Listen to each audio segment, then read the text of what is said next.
আচ্ছা, দেখে নাও স্টুডেন্টসরা, আজকে আমি তোমাদের এই যে বজবজ পিকে হাই স্কুলের ফার্স্ট সামিটিভের ক্লাস 9-এর ফিজিক্যাল সায়েন্সের পেপারটা যেটা গতকাল হয়ে গেছে সেটা সলভ করে দিচ্ছি। দেখো, সবচেয়ে প্রথম প্রশ্ন, 1 মাইক্রন ইকুয়াল টু কত হবে? এটা হচ্ছে 10⁻³ ন্যানোমিটার। প্রদত্ত রাশিটির মাত্রীয় সংকেত ml/t-1, এটা হবে ভরবেগ। আচ্ছা, 1 পারসেক সমান সমান 3.26 আলোকবর্ষ। সরণ সময় লেখচিত্রের নতি কোন রাশিকে প্রকাশ করে? বেগ। সূর্যের চারিদিকে পৃথিবী প্রদক্ষিণ হলে সেটা হচ্ছে বৃত্তীয় গতি। নিউট্রনবিহীন মৌলটি হলো সাধারণ হাইড্রোজেন। আর পরমাণুর কে কক্ষে ইলেকট্রনের সংখ্যা হচ্ছে সর্বাধিক 2। ঠিক আছে। আচ্ছা, ফসফরাস 3115 ইলেকট্রন বিন্যাস হবে, যেহেতু 15টা ইলেকট্রন, এখানে পরমাণু সংখ্যা 15, তাহলে 2, 8, 5। আচ্ছা, এরপর চলে আসছি VSQ কোশ্চেন গ্রুপ বিতে। মাত্রাহীন ভৌত রাশি একক আছে কিন্তু উদাহরণ, মানে মাত্রাহীন হচ্ছে কোন? এগুলো রেডিয়ান বা স্টেরেডিয়ান যেগুলোকে আমরা বলি সেটা হবে। আচ্ছা, একটি রাশির উদাহরণ দাও যেখানে 3টি মৌলিক এককের উপর সমন্বয়ে গঠিত। ভরবেগ। ভরবেগ দেখো, গ্রাম, সেন্টিমিটার, পার সেকেন্ড, 3টে জিনিসই রয়েছে। গ্রাম হচ্ছে তোমার এখানে এম, এটা এল, এটা টি, দেখো 3টে জিনিসই রয়েছে।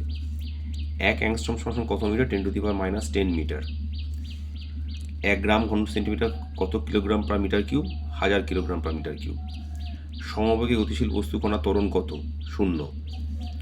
আচ্ছা, সমবেগে গতিশীল বস্তু কণার বেগ সময় লেখচিত্রটি আঁকো। এই যে বেগ সময় লেখচিত্রটি দেখো, যে যদি মানে তোমরা ওয়াই অক্ষ বরাবর ভি এবং এক্স অক্ষ বরাবর সময়কে দেই, তাহলে আমরা এরকম সমান্তরাল সরলরেখা আসবে এক্স অক্ষের সঙ্গে। সত্য মিথ্যা লেখো।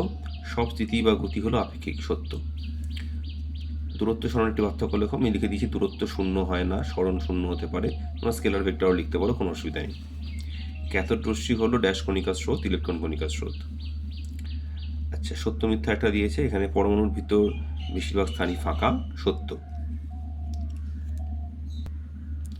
এরপর দেখো, শূন্যস্থান পূরণ করো। এল কক্ষে সর্বাধিক কত ইলেকট্রন থাকতে পারে? 8টি। আচ্ছা, এরপর দেখো আমরা শর্ট কোশ্চেনে চলে আসছি, যেগুলো সম্ভব ডাইরেক্ট বইতে আসে। যেমন মেট্রিক দশমিক পদ্ধতি কেন বলে, তোমরা ডাইরেক্ট এগুলো বইতে পেয়ে যাবে, এগুলো আমি লেখালাম না। এই অঙ্কটা করে দিয়েছি, দেখো 10 সিসি আয়তন লোহার খণ্ডের ভর 78 গ্রাম হলে লোহার উপাদানের ঘনত্ব কত? ঘনত্ব সমান সমান ভর বাই আয়তন, তাহলে 78/10, 7.8 গ্রাম পার সিসি। আচ্ছা, শূন্যস্থান পূরণ। 1 গ্যালন সমান কত লিটার? 4.5 লিটার লিখলেই হয়, এটা লিখলেও হবে। 1 আলোকবর্ষ সমান কত কিলোমিটার? 9.46 10⁻12 কিলোমিটার। বেগ নেই ত্বরণ আছে, এমন উদাহরণ হতে পারে? হ্যাঁ, হতে পারে। কোনো একটা বস্তু কণাকে যদি উপর দিকে ছোড়ো, দেখবে যখন বস্তুটা গিয়ে একদম শেষ মুহূর্তে গিয়ে থেমে যাবে, একদম শেষ মুহূর্তে যখন বস্তু কণাটা থেমে যাবে, তারপর তো নিচের দিকে পড়া শুরু করবে, সেই সময়টা তার বেগ নেই, কিন্তু ওই সময়টা তার ত্বরণ সর্বোচ্চ আছে নিচের দিকে, যেটা তার মানে নেগেটিভ জি যেটা কাজ করে, গ্র্যাভিটেশন অ্যাক্সেলারেশন যেটাকে আমরা বলি, সেটা নিয়ে তার কাজ করে। আচ্ছা, হাবু এই বিন্দু থেকে যাত্রা শুরু করে পূর্ব দিকে, এই দেখো আমি এখান থেকে দেখেছি, হাবু পূর্ব দিকে প্রথমে গেল 8 মিটার, তারপর উত্তর দিকে গেল 6 মিটার। তাহলে তার মোট অতিক্রান্ত দূরত্ব কত হবে? 8 + 6, এটা হচ্ছে তার অতিক্রান্ত দূরত্ব। ঠিক আছে, তাহলে সেটা হচ্ছে 14 মিটার। আর সরণ কত হবে? সরণটা হচ্ছে গিয়ে এই যে শর্টেস্ট ডিস্টেন্স যেটা, অর্থাৎ এখানকার যেটা একটা আমাদের এই যে এখানে দেখো আমাদের একটা সমকোণী ত্রিভুজ তৈরি হয়েছে, তার যে মানে এই অতিভুজটা, এই অতিভুজটা হচ্ছে সরণ। অর্থাৎ 8² + 6² করলে দেখো আসছে 100, 100 রুট করলে 10 মিটার, এই উত্তরটা 10 মিটার, তাহলে সরণ হবে 10 মিটার, সরণটা 10 মিটার হবে। দ্রুতি গতিবেগের পার্থক্য, এটা তো খুবই সহজ, তোমরা জানো। এই দ্রুতি শূন্য হতে পারে না, গতিবেগ শূন্য হতে পারে। দ্রুতি একটি স্কেলার রাশি, গতিবেগ একটি ভেক্টর রাশি। আমি আর লিখলাম না, তোমরা এগুলো জানো। ত্বরণের এককে প্রতি সেকেন্ড করে 2বার আসে কেন? কারণ ত্বরণে দেখো, প্রথমটা হচ্ছে ত্বরণ, দেখবে এই ইকুয়াল টু যে v/t, তো প্রথমটা যেটা আসছে সেটা হচ্ছে গতিবেগকে বোঝানোর জন্য, আর পরের যে সেকেন্ডটা আসে সেটা হচ্ছে গিয়ে গতিবেগের হারকে বোঝানোর জন্য। বেগ পরিবর্তনের হার v-u/t, বেগ পরিবর্তনকে বোঝানোর জন্য হচ্ছে প্রথম সেকেন্ডটা, যে বেগের জন্য, আর তারপরটা বেগ পরিবর্তনের হার। আচ্ছা, নিউক্লিয়ন কাকে বলে? পরমাণুতে উপস্থিত দেখবে নিউট্রন প্লাস প্রোটনের যে সংখ্যাটা, তাকে নিউক্লিয়ন বলে। আচ্ছা, একটি মৌলের কে কক্ষে 2টো, এল কক্ষে 8টা, এম কক্ষে 7টি ইলেকট্রন আছে। পরমাণু ক্রমাঙ্ক কত? উচ্চতা কত? তাহলে 2 + 8 + 8 17, তাহলে তার পরমাণু ক্রমাঙ্ক 17 হবে। এবং দেখো বাইরের কক্ষে যেহেতু 7টা ইলেকট্রন, তারও একটা ইলেকট্রন গ্রহণ করলেই ওর অষ্টক পূর্তি হয়ে যাচ্ছে, তাহলে এক ইলেকট্রন গ্রহণ করা মানে অযোজ্যতা হচ্ছে গিয়ে -1 বা 1 তুমি লিখতে পারো, কোনো অসুবিধা নেই। আচ্ছা, একটা করে আইসোবার ও আইসোটোপের উদাহরণ দিতে বলেছে। তাহলে আইসোবার দেখো আর্গন 1840, ক্যালসিয়াম 2040, অর্থাৎ যাদের ভর সংখ্যা সমতায় তো আইসোবার, আর আইসোটোন যাদের বিয়োগ ফলটা অর্থাৎ নিউট্রন সংখ্যা সমান হবে, তাহলে সেমন উদাহরণ হচ্ছে এখানে দেখো দিয়ে দিয়েছি, এই যে ট্রিটিয়াম 13 আর হিলিয়াম 24। ঠিক আছে।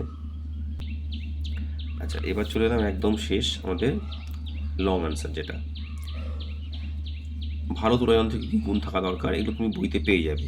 মাপনী চঙের সাহায্যে কীভাবে অসীম আকৃতি কঠিন পদার্থ ছবি এঁকে সে একটা করে দেখাবে, এগুলো বইতে রয়েছে, আমি এগুলো কোনো প্রবলেম নেই। প্রমাণ করো v square equal to u square plus 2as চিরঞ্জীব অকস্মিক তত্ত্বে ব্যবহৃত হয়। এই প্রমাণটা তুমি গ্রাফিক্যালিও করতে পারো বা অ্যালজেব্রিক্যালিও করতে পারো। এগুলোর জন্য আমার আলাদা ভিডিওতে আমার আছে, এগুলো করে দিয়েছি, এগুলো রয়েছে, তোমরা জানো। আমি অঙ্কটা করে দিচ্ছি। একটা গাড়ি এ থেকে বি 40 কিলোমিটার বেগে গেলে বি থেকে 60 কিলোমিটার বেগে ফিরে এলো, গড় গতিবেগ দ্রুতি কত? দেখো, ফিরে যেহেতু এসছে গড় বেগ 0 হবে, কারণ তার সরণ 0। আমি দ্রুতিটা বার করে ক্যালকুলেশন দেখিয়ে দিচ্ছি। মনে করো মোট রাস্তা যেটা গেছে সেটা হচ্ছে এক্স, আর ফিরেছেও এক্স, তাহলে মোট দূরত্ব 2x। আর যাওয়ার সময়টা যেটা নিয়েছে সেটা হচ্ছে কি x/40, আর ফেরার সময়টা নিয়েছে x/60। তাহলে মোট দূরত্ব বাই মোট সময়টা যোগ করলাম। দেখো, এখান থেকে এক্সট্রা কমন নিয়ে ক্যালকুলেট করলে কেটে যাবে। তারপর তোমরা এখান থেকে লসাগু করে ক্যালকুলেট করে এটাকে উল্টে দাও, দেখো 48 আসবে। তাহলে দ্রুতিটা হবে 48 কিলোমিটার প্রতি ঘন্টা। ক্যালকুলেশনটা ভালো করে দেখে নাও, কারোর বুঝতে অসুবিধা হলে আমাকে কমেন্ট বক্সে কমেন্ট করে আমি বুঝিয়ে দেবো। ভর সংখ্যা পারমাণবিক সংখ্যা আমাদের সম্পর্ক তোমরা জানো, এটা নিয়ে কোনো প্রবলেমের কিছু নেই। ঠিক আছে। আর এর ইলেকট্রন প্রোটন নিউট্রন সংখ্যা কত? এই যে U92 235-এর, দেখো ইলেকট্রন প্রোটন তো 92টা করেই হবে, তাই তো, যেহেতু এটা পারমাণবিক সংখ্যা। আর নিউট্রন হচ্ছে এদের বিয়োগ ফলটা, অর্থাৎ 143। দেখো 235 - 92 143। এই কোয়েশ্চেনটা খুব ভালো প্রশ্ন। দেখো লাস্টের দিকে এই যে BXAYDC পরস্পর আইসোটোপ হলে প্রমাণ করো এখানে যে এই a² + c² b² - d² = 0। দেখো আইসোটোপ হলে কী হবে, B = D। তো আইসোটোপ হলে তাদের পরমাণু ক্রমাঙ্ক সমান, তাহলে B = D হবে, তাহলে B - D = 0। আমি তখন কী করে দিলাম, দেখো লেফট হ্যান্ড সাইডে এটা নিলাম, a + square + c² b + d, এই b² - d²টাকে b + d b - d তে ভাঙলাম, তাহলে এটা রাখলাম, b - d = 0 বসিয়ে দিলাম, গুণ করলে 0। রাইট হ্যান্ড সাইডের প্রমাণটা আমার হয়ে গেল, সোজা 3 লাইনে হয়ে যাবে। আচ্ছা, একটি মৌলের পরমাণু ক্রমাঙ্ক 20 হলে যোজ্যতা কত? পরমাণু ক্রমাঙ্ককে আগে ইলেকট্রনীয় বিন্যাস করো, 2 8 8 2 KLMN করে। তাহলে এটা অ্যাকচুয়ালি ক্যালসিয়াম, বলার দরকার নেই। তাহলে লাস্টের কক্ষে দেখো 2টো ইলেকট্রন রয়েছে, তাহলে এর যোজ্যতা 2 হবে। ঠিক আছে স্টুডেন্টস, তাহলে তোমরা একটু ভালো করে দেখে নাও, কে কত পাবে আমাকে অবশ্যই জানিও কমেন্ট বক্সে।